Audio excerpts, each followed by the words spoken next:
Hi. Hey. I had a whale of a time, actually. My nan had given Josie and I a massive, really old box of embroidery threads, like different shades and things. She'd given me this huge box of actual threads. Yeah. But there's two types of threads. There's anchor threads and there's DMC threads. And they've DMC? they've got different numbers. And so I sat for ages converting the anchor thread to the DMC thread numbers, like Googling them, and then winding them around the bobbin. Oh, goodness. So I could put them in the in our little thread organizer. Let me show you what I've done so far. Lovely. Oh, very nice. Very nice and organised. There's a random blam for you. Do you remember I said that I don't really have any fun facts because I'm boring as shit? I spend my evenings... Now you've set out to prove it. Spend my evenings winding thread onto bobbins. Don't believe me?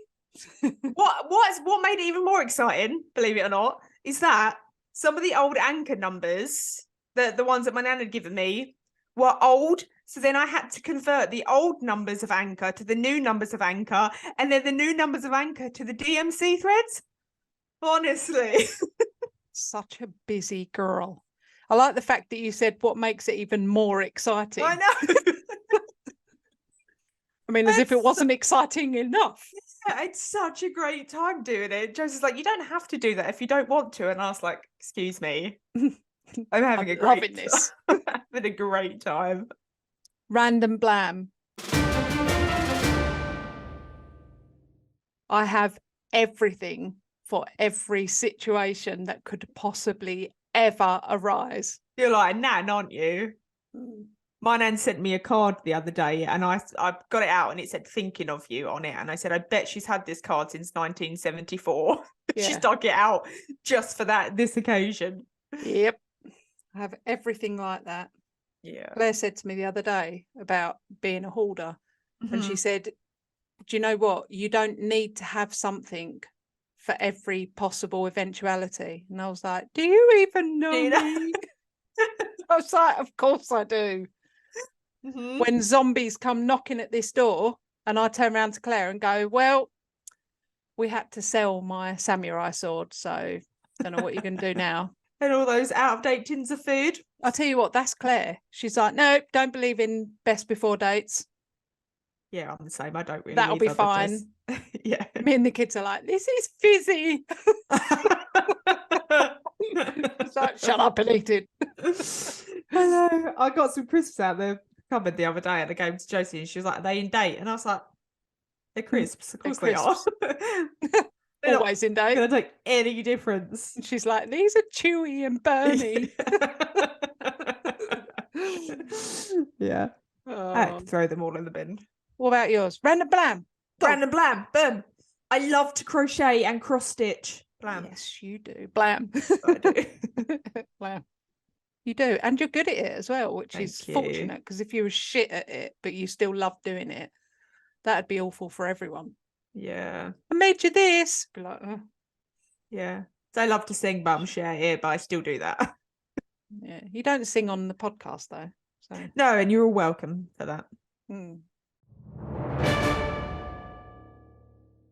Right, we have a massive shout out.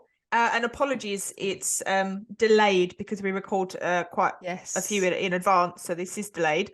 But thank you to Kate, our newest subscriber. Not me. Not you. The other one. The other Kate. Thank you so much, Kate. Wait, hang on. Well, we don't know if you're the OG Kate. Of course I am. Oh. Okay. I mean, I'm happy to have other Kate on my team. Yeah. Thank you, Kate, for being our newest subscriber. Thank you, Kate. Okay, next shout out. Massive thank you to M, who bought us a coffee. So thank you. She wrote something really nice, and she said that when she listens to us, it always cheers her up. Which is nice. That is nice. Love, love, love this show. Always cheers up this wobbly wander. Yeah. I love that. I know. That was wander. Yeah. Oh, thank you. Loves our wobbly wander. Yeah. That's a great Cheers, love. Cheers, love. Cheers, love. Much appreciated. Yeah.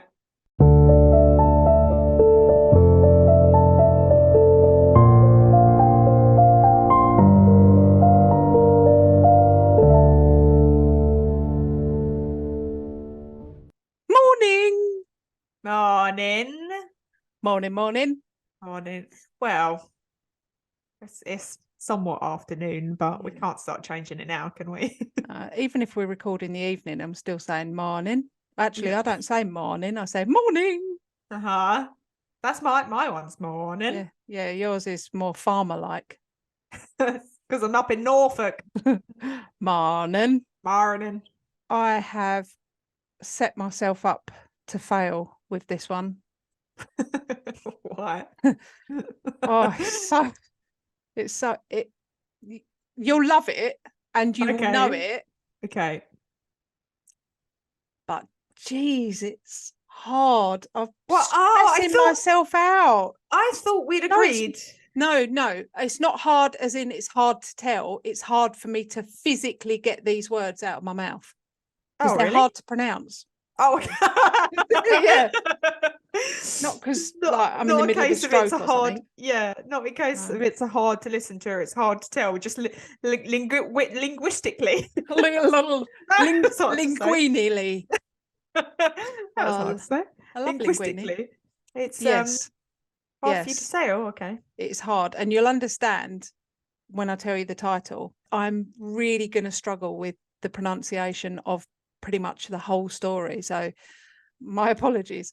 And I'm not being disrespectful, but I probably will have to nickname some of the people or shorten the names or something like that, because otherwise it's just going to sound horrendous and everyone's going to be like, I have no idea who you're talking about.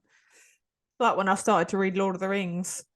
Yes, Gosh. exactly. All of the names and places I just couldn't pronounce in my head, so I started just naming them something else. Yeah, exactly. Fred. Yeah. All of the really long places they were going to, I was like, oh, I kept tripping up over the word in my head, and I was like, this isn't fun for me. And it makes it hard to visualize in your mind, doesn't it? Like when you're reading a book, you kind of visualize a film in your mind, don't you? And if you're tripping over the words all the time, it makes it really hard. So today I am going to attempt the story of the Dyatlov Pass. Oh yeah, I've been waiting for this one. And it's because it just really, really perplexes me. Yeah, I remember that. I think that's what got us into this sort of thing originally, is that did you listen to a podcast or something on it, and then you told me about it? We was like, what? I did. I've read a book on it. I've seen a couple of documentaries like years ago, and I've listened to over the years several podcasts on it, audio books, all this kind of thing. But every time I think I've got in my mind what I think happened,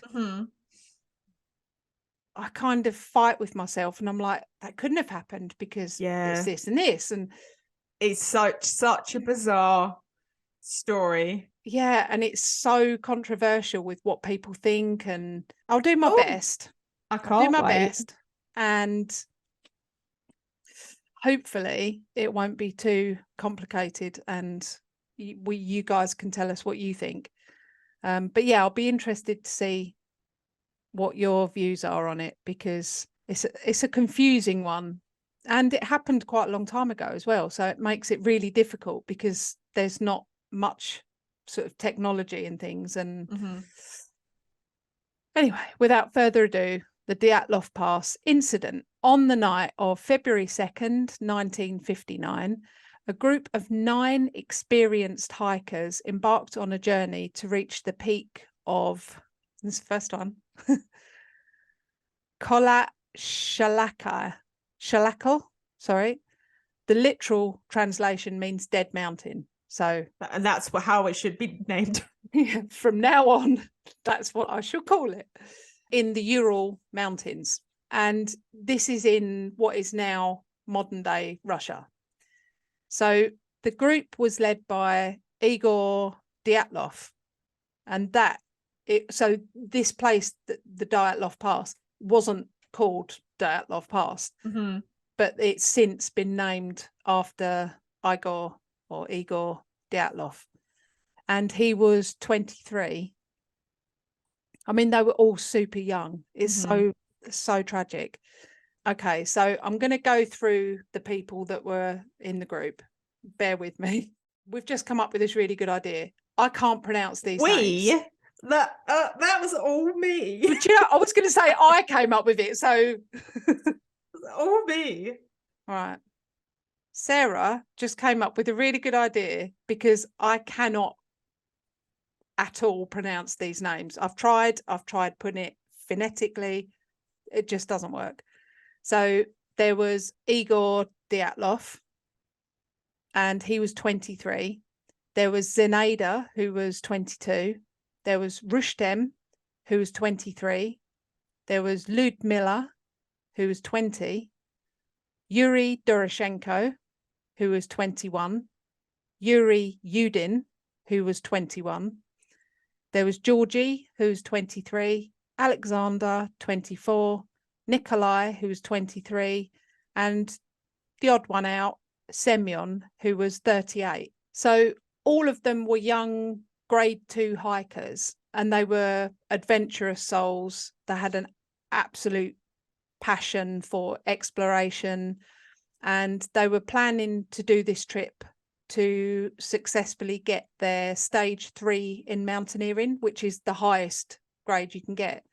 So they weren't inexperienced like hikers, or they were pretty much almost at the top of their game, in their early 20s. All of the group were students at the Ural Polytechnic Institute, except Semyon, who was the guy that's 38, who was supposed to be going on a different expedition of the same difficulty, but it was over a longer period. So he ended up where he decided at kind of last minute to go with the Dyatlov group. The group set off by train and arrived at Ivdel in early hours of the 25th of January 1959, where they got a lift in a truck to Vizhai, the last inhabited northern settlement.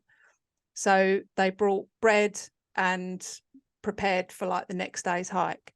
On January 27th, they set off towards Gora Ortaden. By the following day, Yuri Yudin had to turn back due to ill health. And Yuri suffered from rheumatism, really bad rheumatism. And he also had a congenital heart defect. To be honest, most of his issues was he was suffering with really bad knee and joint pain. And he just said in a later interview that he knew that he was just going to hold the group back, and you can only go as fast as like the slowest person. And he said he had to admit defeat. So when they kind of got to the last settlement, he was just like, I'm not going to go any further. I'm going to head on back. But ironically, he wasn't able to get like a lift on the horse and trap or whatever it was. So he actually skied 15 miles back. Oh my God. I know. I was like, geez, 15 miles on skis. Still though, it's better he done that than what's coming up. Yeah, exactly. Ironically, him, feeling disappointed and heading on back ended up saving his life. On January 31st, they arrived at the edge of the wooded area and prepared to begin climbing. They had to hide a cache of food and equipment for the journey back. So they sort of stopped and selected a whole load of stuff that they were going to sort of leave behind that they didn't need for like the sort of the hardest bit of the climb. The bad weather and snowstorms caused them to deviate from their intended route, and they ended up setting up camp on the slopes of the mountain rather than go back down to the wooded area. Before they left, Igor Dyatlov agreed to send a telegram to their sports club upon their return, and this was expected no later than the 12th of February. It was common for this type of expedition to run a few days late, but when nobody heard from them, there wasn't really any kind of immediate panic. They just sort of thought, yeah, it happens. You know, sometimes someone will twist an ankle or something like that, and they end up getting back a week later or something. So no big deal. But by the 20th of February, when there was still no news, the relatives started to demand that there was a rescue mission. So they were like, okay, fine, we'll send some people out to look for the party. The head of the institute sent the first wave of searchers. On the 26th of Feb, they found the abandoned campsite on the side of the mountain. The tent was kind of half buried under the snow, and they found that it had been cut, slashed open. And at first, their assumption was that someone had slashed their way into the tent and, taken them, or, chased them off or whatever. But they actually had someone that, it was actually someone that during the war used to mend soldiers' uniforms. So they were very good at inspecting slashes and stabs in the uniform. And it was actually a woman, and she looked at the slash of the tent and she said, you can tell that this was cut from the inside. Like the scratches on the side of the material where it had been cut. She said, you can absolutely tell that this was cut from the inside. And this suggested that there'd been a panicked escape, potentially in the middle of the night, as shoes and clothes and belongings had all been left behind, including numerous diaries and cameras, which luckily a lot of this information has come from. 9 set of footprints of people wearing socks, 1 shoe, or just completely barefoot, could be seen leading away from the camp downhill towards where this wooded area was. But this was nearly 1 mile to the northeast. After about 500 meters, the tracks were lost in the snow. At the edge of the woods, under a large pine tree, searchers found the remains of a fire, and it was where they found, unfortunately, the first 2 bodies. And up till then, it had been a sort of a rescue mission, if you like. So they assumed that they were going to be holed up somewhere, possibly waiting for help. Maybe one of them had had an accident or something. But at this point, investigation took a turn. These 2 bodies were Georgy and Yuri Doroshenko, and they were dressed only in their underwear and without shoes.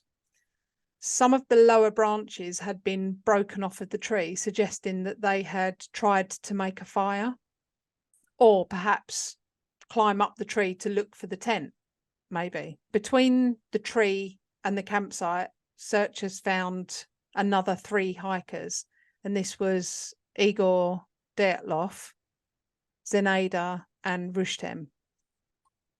The positioning of their bodies suggested that they had died trying to return to the tent, possibly. And the last 4 of the group were not found for another 2 months. On the 4th of May, 75 meters further into the woods, under 4 meters of snow, they finally found the other 4.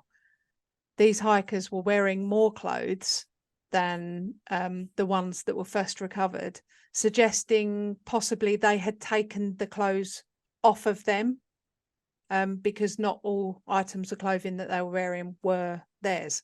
Mm-hmm. They belonged to the others. But yeah, so possibly they thought that maybe the first 2 had died by the tree and they had taken their clothes off and put them on. They were quite layered up. But that brings the question, if they were, then why would they have been going further away from the tent? Why would they not have gone back to the tent? Yeah, there's a lot in this that doesn't really add up, is there? Yeah, they were experienced hikers and the tent was their only salvation. You know, it was their only cover. It was where their food was. It was where their supplies were. It's where they had water. Speaking to other hikers, you know, and people involved in this case as well. Again, they spoke to Eerie like years later, and he said the same thing. He said that I know them, and I'm also an experienced hiker. There is no way they would have made that decision. Mm-hmm. They wouldn't have chosen to have left the tent. They wouldn't have chosen, you know, so especially like barefoot and they've made a hasty escape for some reason. Yeah, exactly. If they had time to undress, you know, two of their friends and put their clothes on, what was it that was keeping them from the tent? Why were they not heading back towards the tent? An investigation into the deaths was started, and on the first 5, no injuries were found that could have led to their deaths, so it was ruled hypothermia. Rustem had a small crack in his skull that was consistent with some kind of blunt force to his head, but it was thought not to be fatal. However, the 4 bodies found in May changed everything dramatically, as they had exhibited fatal injuries, really, really bad. So Nikolai had serious skull damage. Ludmila and Semyon both had major chest fractures, but neither bodies had any external wounds at all, which is weird. I mean, Semyon, not only did he have several broken ribs, but he actually had one of his heart valves. I don't know, but yeah, some of his heart valve was actually like smashed so hard that it crushed it. Yeah. But external, nothing no bruising, externally, no cuts, no bruising on the outside. They said that the damage to their chests, both of them, was comparable with the force of a car accident, and it was as if they'd been subjected to extreme pressure. But this damage could not have been done by another human, as there was no tissue damage. So it's like it happened on the inside, but not on the outside. Yeah. The bodies were partly in running water because they were so far down. The snow had started to melt and become slush and water. So the parts of their bodies were quite decomposed that had been subjected to being held under the water. There was also suggestions that the eyes of one of the victims was removed while she was alive. I mean, perplexing. I think so I haven't really said much because I know the story and I don't really have much to say because I just don't I know what happened. That's how I feel. It's like whenever anyone offers, yeah, but I think it was because of this. It's like, yes, but these are the reasons why it wasn't that. And it's like, yeah, we've been through this to try and figure out what's happened, and I don't know. So it's tricky. I have nothing to offer. Right. No, the end. There were no other tracks around. You know, they did find their footprints in the snow. They could tell that, as I said before, they weren't wearing shoes, apart from one that was wearing one shoe. Some of them were barefoot, but there was no other tracks. The hikers had left their tent in a panic, that's for sure. They cut a hole in their only shelter. So it would have been, and again, when they interviewed Eerie, he said, you absolutely do not do that unless your tent is on fire. Yeah, there's a life and death situation, and they chose he was like, to get out of that. You would never, ever do that. You would never cut your only shelter as a hiker. You would just never do that.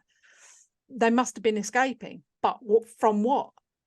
Why would you cut yourself out of your only shelter? Anyway, they would have known that any damage to their tent would have been catastrophic. So the biggest question that still remains is, what would make them cut it open from the inside and leave in such a panic? It's gonna have to be something that got in there with them, maybe, because if it was something that was outside, you Yeah. wouldn't be in that much of a panic to leave your tent. It's got to be something that had happened inside, like if one of them had turned against the others Oh, or I thought you were something. going to say turned into something. I was going to go, oh, that's my worst nightmare. Not thought of that. No, if like one of them had turned against the rest or Although- something and started going mental, then they would have to quickly find a way out and might not have been able to get to the actual opening. So just slash their way out. Yeah. Now I'm just thinking that one of them turned into a werewolf. Yeah. Well, Because I tell you what, if I was in a tent and one of my tent buddies suddenly started, you know, like turning into a werewolf, you better believe I'd cut my way out of that tent. Yeah, that's the only thing I can think of. Because if it was something on the outside, first and foremost, they wouldn't have been able to see what it was because they're inside. Yeah. So they wouldn't have been in that much of a panic to get out. It's got to have been something that happened inside the tent for them to have wanted to slash it open and climb out and run away. Yeah. Werewolf. Werewolf. Solved it. We're getting so good at solving stuff. One member had very, very high radioactive particles on his clothes. But they all tested for radioactive particles. They had left their tent of their own accord on foot. All footprints leading from the tent were consistent with people walking at a normal pace. Wow. See, there keeps being things that pop up and you think, yeah. The trouble is that this happened in 1950 something, didn't it? 59, so yeah. Experts then versus experts now, it could be a very different story had somebody from today gone and investigated. They would have found that actually it was slashed open from the outside, or actually footprints were consistent with them running. I mean, I get that, but I also think that the government were, and this isn't speculation, this is fact, the government were very keen to get this shut down and put away. And they were found like up a tree. No, they were found. The two guys were found at the bottom of the tree with the branches broke, and they think that they might have potentially climbed up the tree. Yeah, but the branches were found, like, smashed to fuck. Yeah, but weren't they the ones that found no physical, like they deemed them that they died of hypothermia? Yes. Yeah. Yeah, so they had no injuries. Yeah. But yeah, if they'd fallen out of trees and broken the branches on the way down, you'd think there'd be some sort of injury to the body. Yeah. Or something else broke the branches. And there's speculation that it was some sort of like avalanche. I mean, that's a big part of it. For many, many people, they go, no, there was an avalanche. But there's many reasons why it wasn't. One, there was no evidence, and they recorded avalanche. The avalanche as well would have covered all their footprints. Exactly. It would have covered the footprints. Also, it would have covered the tent. Yeah, they did say it was like half buried under snow, but it... Yeah, I mean, it snowed. While, yeah. It took them days to find them, and it had snowed. So, but it wasn't so covered in snow that it was buried. I mean, they were able to see it. They were like, there it is. Yeah. Look, tent. Blam, tent.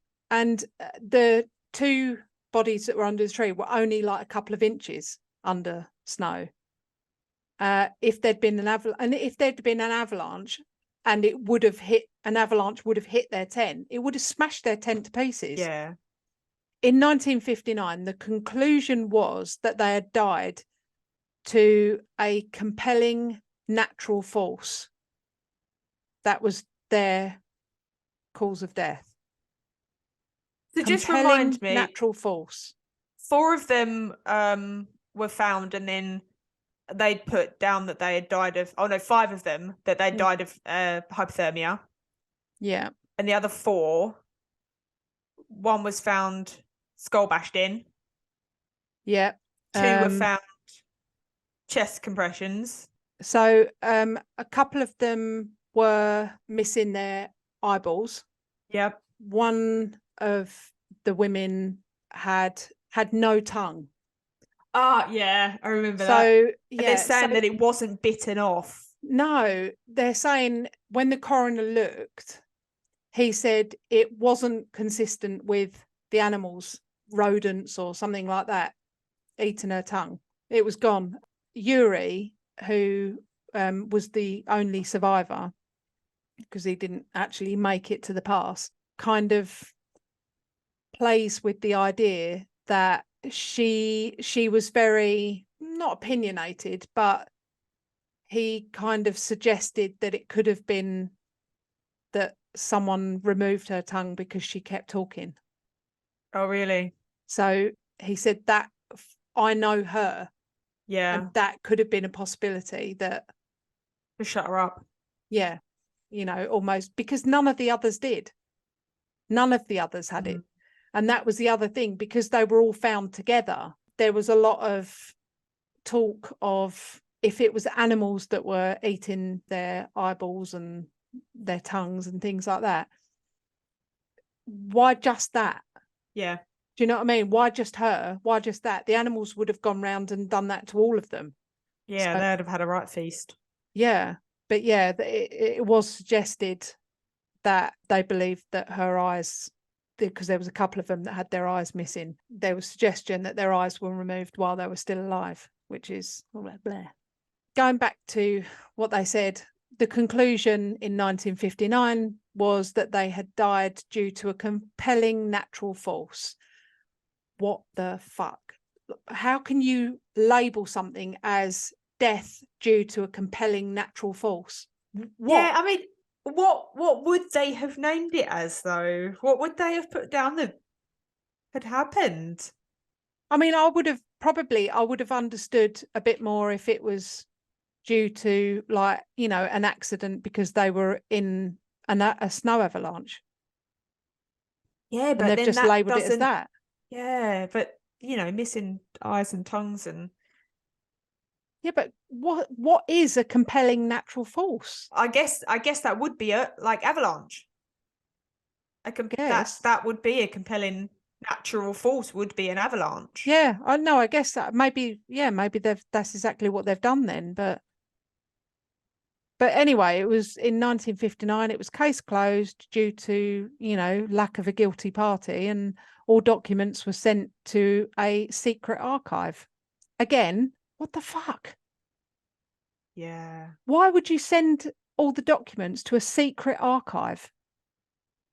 It kind of leads to the point that it's like a government thing that they've gone, oh, well, a lot of people do you remember think that beast that we was creating that escaped? Oh God, yeah. Well, yeah. Over the years, many theories have been suggested. So here are some of the most popular. So let's discuss. Theory number 1, avalanche. So some experts argue that an avalanche was the cause of the Dyatlov tragedy. The hikers' decision to set up camp in a potentially dangerous area, combined with the heavy snowfall and unstable snow conditions, could have triggered a sudden avalanche or a slab avalanche, not to be confused with a slag avalanche. Oh, I always get the two mixed up. Oh, I know, same. I'm like, oh, it's just a slab avalanche. Oh, no, it's a slag avalanche. Leg it! Big herd of slags going. They run towards them. Oh, slags everywhere. A slab avalanche would probably have made a loud cracking sound before it happened, warning them of impending danger. So I guess, I don't know, maybe if they couldn't get I don't know how the tent was. I mean, I can't imagine in 1959 it would have been a zip, would it? It wouldn't. It would have been like, yeah, I reckon 1959, would it? See, yeah, that's not a modern thing, is I mean, I've got a zip on my little greenhouse outside. Oh God, that irritates the life out of me. I can never get it open. Then when I want to close it, maybe that's what happened. So maybe Such that's an what happened. old-fashioned zip couldn't get it open. Slashed their way out. when I was reading up about this, they said on that angle of the hill, if there'd been an avalanche, they would have had maybe 10 seconds. So they've gone, we ain't got time to fuck about with that zip. Exactly. So they heard the crack and they were like, avalanche, slashed the tent open and legged it. But that's However, the point, isn't it? Legged it. They didn't. Exactly. And there was no avalanche because the tent There was no avalanche. The tent wasn't destroyed. No. I mean, everything was left standing as it was. These were experienced hikers. Why would they have slashed their tent open, which would have been absolute last resort? Yeah. When in actual fact, everything was left just as it was. So if they'd have stayed in their tent, they would have been fine. Yeah. If that was the case. Disrespectful.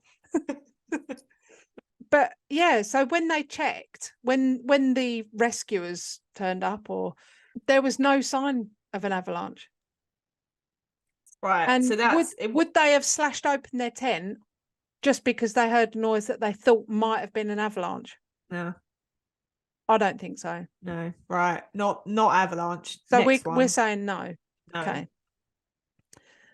Theory number 2, military involvement.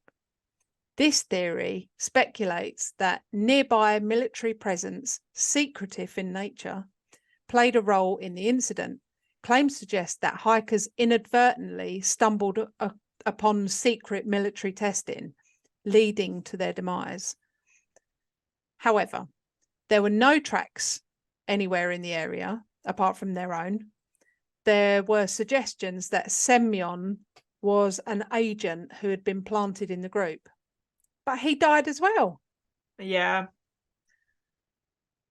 I don't know how I feel about. There's a lot of information on the possible military involvement, even down to the fact that they were all found to have some sort of radioactive particles on them. Maybe they did. Again, there were no tracks. Why would they have slashed their way out of the tent?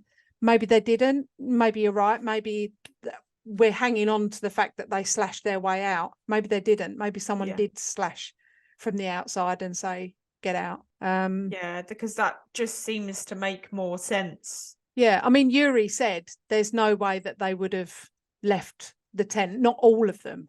Yeah. In case, for any reason, if there was a snowstorm or something, they couldn't find their way back.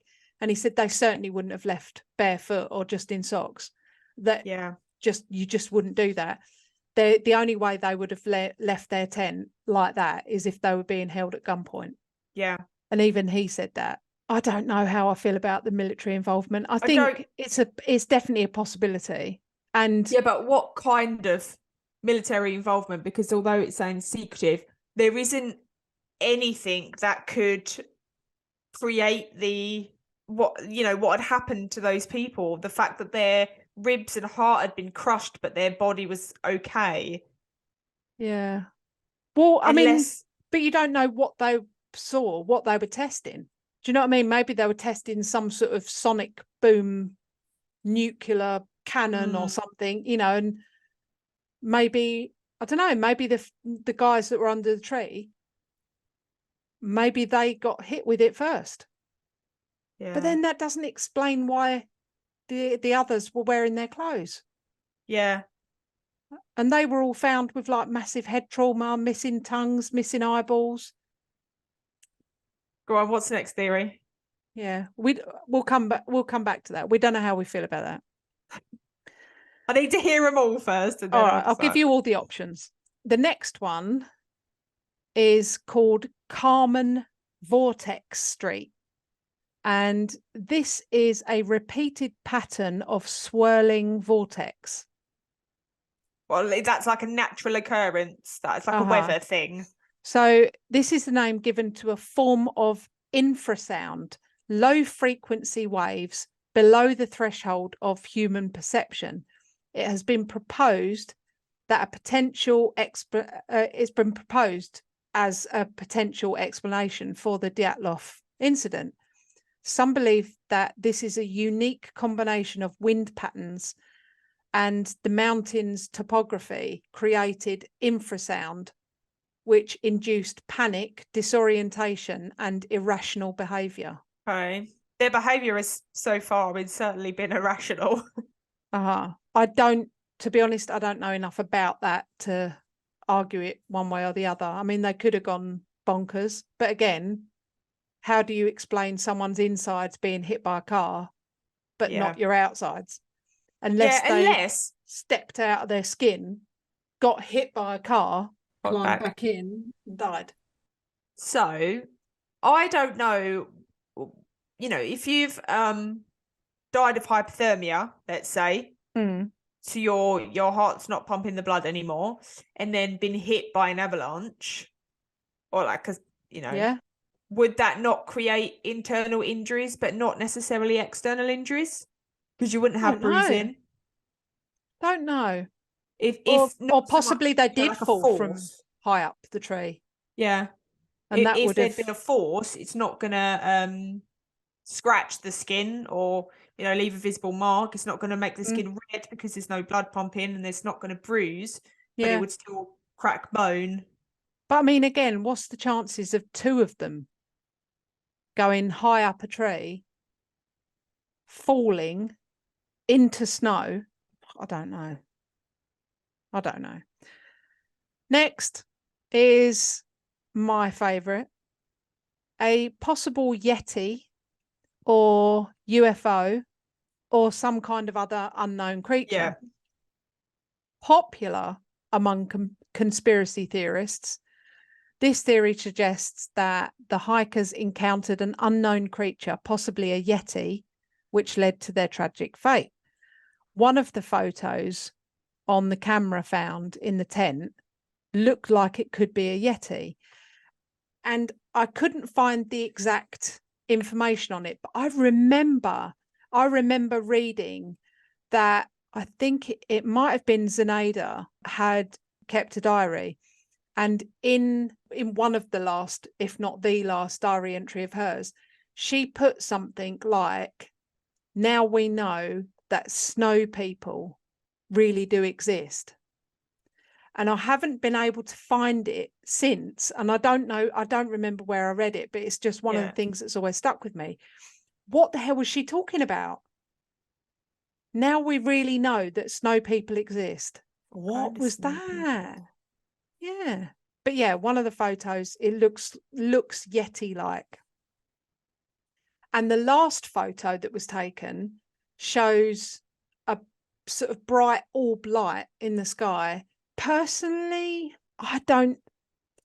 it doesn't look like that to me. Personally, it looks like a lens flare, if you've taken a picture when the phone's been in your bag or something and it's gone off and it's like it's kind of reflected off of its own lens kind of thing. But yeah, I've got to say, the Yeti picture, and obviously I will post that, so if you're listening to this or watching this on YouTube, you're looking at it right now, does look like a Yeti. It really does.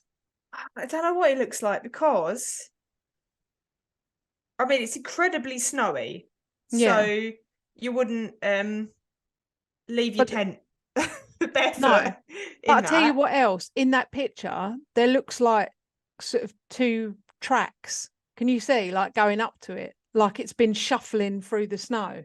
It's only very slight, but do you see what I mean? Almost looks a little bit like drag mark type. Yeah, like two lines going through the snow. So it looks like, but it looks almost, I don't think that looks like a Yeti though. It doesn't look like a person, but a Yeti to me is like white and covered in hair. Yeah, I mean, I guess if it's living in snowy conditions, you would think that its hair would be white, wouldn't you? Because then polar bears and things. Yeah, whatever it is, they've obviously felt the need to take a picture of it. Yeah, I mean, it's very, it's like, what is that? Very close. If it was a Yeti, I'd be intrigued to know when that picture was taken.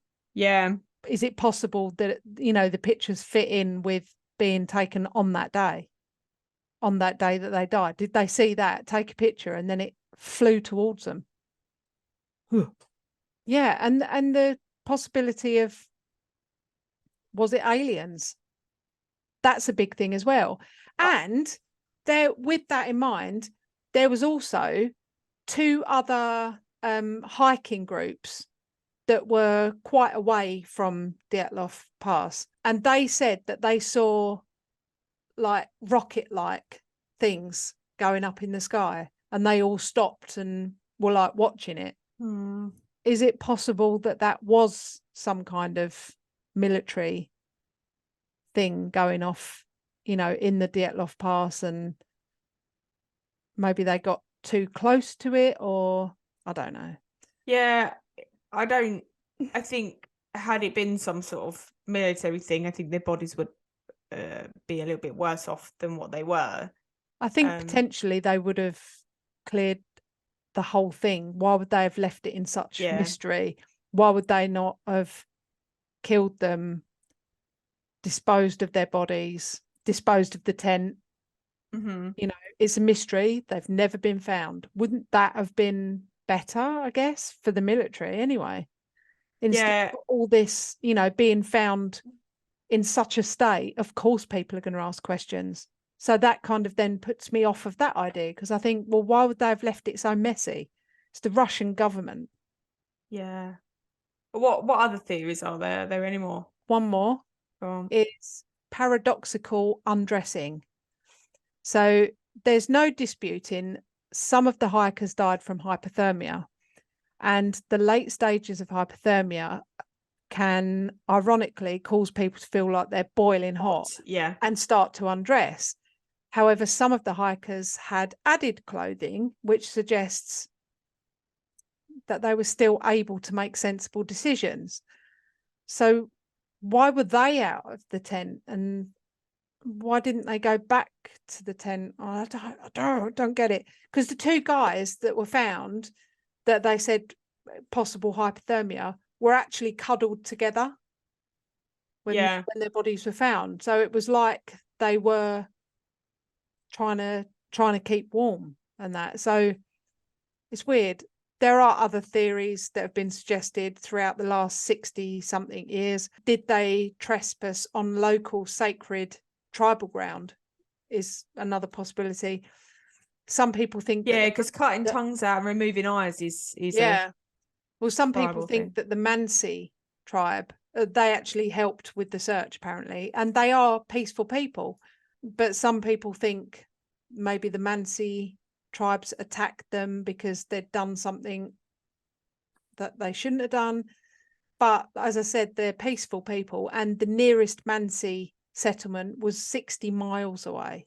Oh, so it's not like they trespassed on it or walked through. No. And also there were no other tracks. Yeah. So unless, you know, they were flying, was there some kind of argument in the group? Did someone storm out and the others went after them? I don't know.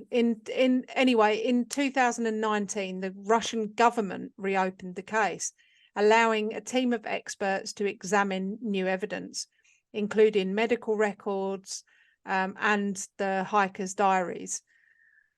Although no definitive answers has ever been found, it's been concluded that it was some sort of avalanche, and they've concluded it at that and shut it down.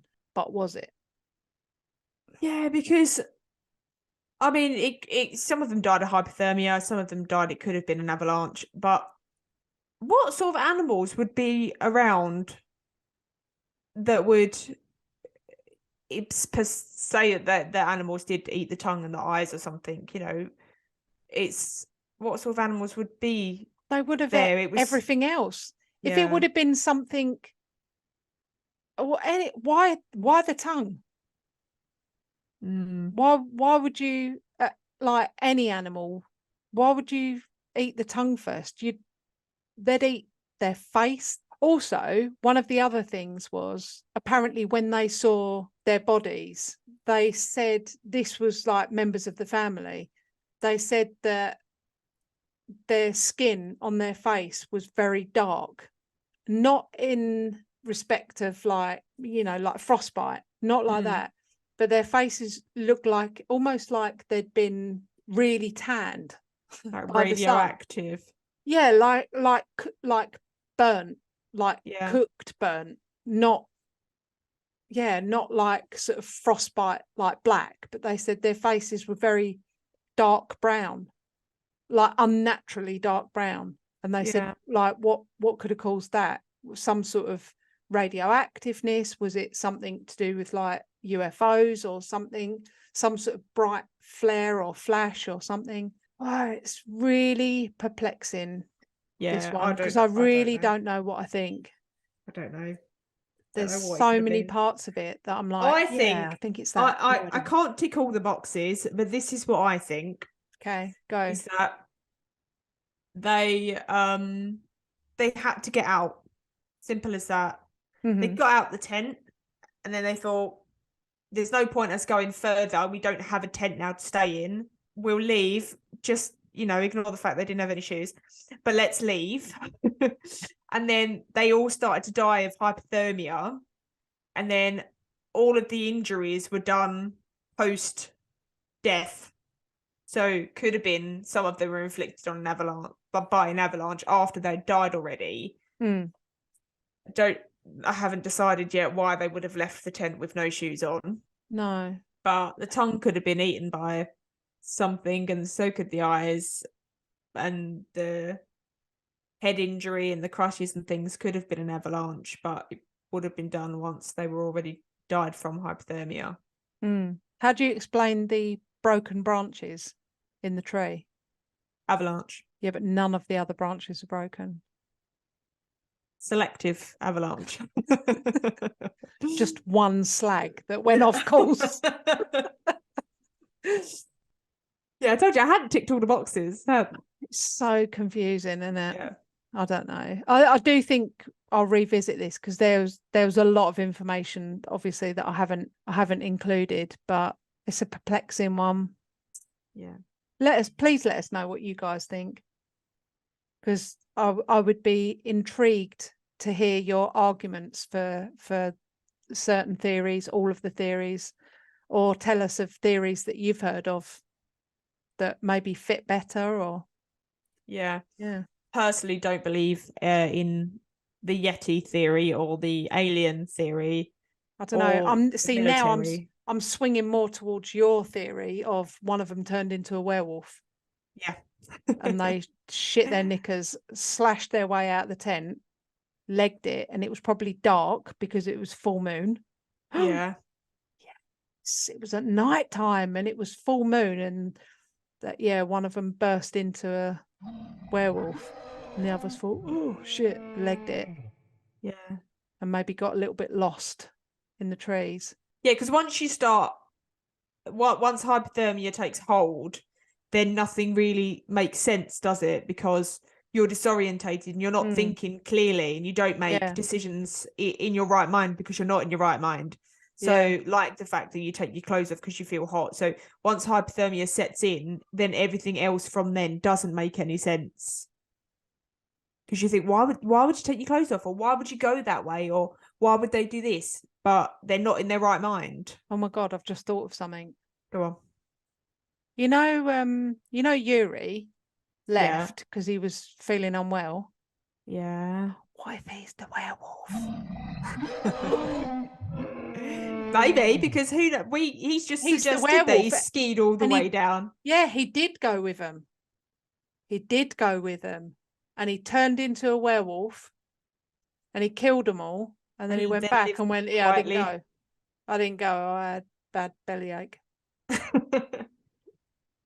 Solved it. Easy. Next.